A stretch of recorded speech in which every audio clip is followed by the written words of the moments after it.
దీపావళి రోజు రాత్రి మన జీవితంలో చీకటిని తొలగించి ఐశ్వర్యం, ఆరోగ్యం, ఆనందం తెచ్చే రాత్రి అని శాస్త్రాలు చెబుతున్నాయి. కానీ చాలామందికి తెలియని విషయం ఏంటంటే దీపావళి రోజు రాత్రి చేసే కొన్ని ప్రత్యేక పూజలు ఉంటాయి. వాటిని సరిగ్గా చేస్తే లక్ష్మీదేవి మన ఇంట్లో శాశ్వతంగా స్థిరపడుతుంది. మొదటిగా మహాలక్ష్మి దీపారాధన. దీపావళి రాత్రి ప్రధాన భాగం దీపారాధనే. దీపావళి రోజు సాయంత్రం 6:30 నుండి 8 గంటల మధ్యలో దీపాలు వెలిగించాలి.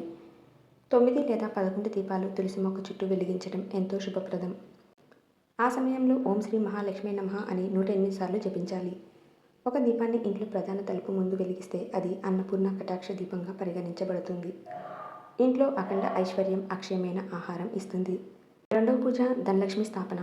ఈ రోజు రాత్రి లక్ష్మీదేవిని పిలిచే అత్యంత పవిత్ర సమయం ప్రదోషకాలం, అంటే సాయంత్రం 5:45 నుండి 7:45 వరకు ఉంటుంది. ఆ సమయంలో కొత్త వస్త్రం పరిచి దానిపై చిన్న చెక్కపీటపై లక్ష్మీదేవి, గణపతి, కుబేరుడు విగ్రహాలు లేదా ఫోటోలు పెట్టి పసుపు, కుంకుమ, పూలతో అలంకరించి దీపం పెట్టి నైవేద్యం సమర్పించాలి.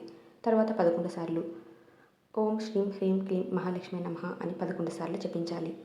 ఇది ధనలక్ష్మి స్థాపనకు శక్తివంతమైన బీజమంత్రం. ఇక మూడవది కుబేర పూజ. దీపావళి రాత్రి కుబేరుడు పూజ చేయడం అత్యంత ముఖ్యమైనది. అందుకు గల కారణం లక్ష్మీదేవి కుబేరుడి గృహంలో నివసిస్తుంది అని పురాణాలు చెబుతున్నాయి. రాత్రి 9 గంటల తర్వాత వెండి నాణెం లేదా ఏదైనా రూపాయి నాణెం తీసుకుని దానిపై పసుపు బొట్టు పెట్టి కుబేరుడు ముందుంచి ఓం యక్షాయ కుబేరాయ వైశ్రవణాయ ధనధాన్యాధిపతయే నమః అని జపించాలి. తర్వాత ఆ నాణ్యాన్ని ఎప్పుడూ పూజగత మందిరంలో ఉంచాలి. ఇది కుబేర నాణంగా మారుతుంది, ఐశ్వర్యానికి సూచిక. ఇక నాలుగవది పితృదేవతలకు దీపం.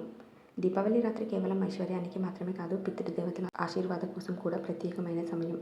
రాత్రి 10 గంటల సమయంలో ఒక చిన్న దీపాన్ని వెలిగించి దానిని ఆకాశం వైపు చూపాలి. మా పితృదేవతలకు దీపార్పణం అని మనసులో చెప్పుకోవాలి. ఇది పూర్వీకుల ఆశీర్వాదం పొందే అత్యంత పవిత్రమైన క్షణం.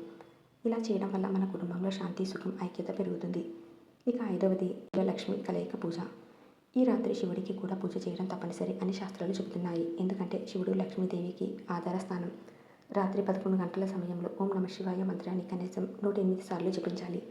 ఒక నాణ్యం తీసుకుని ఓం అని రాయాలి లేదా పసుపు చుక్క పెట్టి లాకర్లో లేదా బిజినెస్ ప్రదేశంలో ఉంచాలి. ఇది శివలక్ష్మి యోగ నాణ్యంగా పరిగణిస్తారు. దీనివల్ల వ్యాపారంలో వృద్ధి చెందుతుంది, ఆర్థిక స్థిరత్వం వస్తాయి. ఈ దీపావళి రాత్రి 5 పూజలు చేయడం వల్ల మీ జీవితంలో చీకటిని తొలగించి సంతోషం, ఆరోగ్యం, ఐశ్వర్యం తెస్తుంది.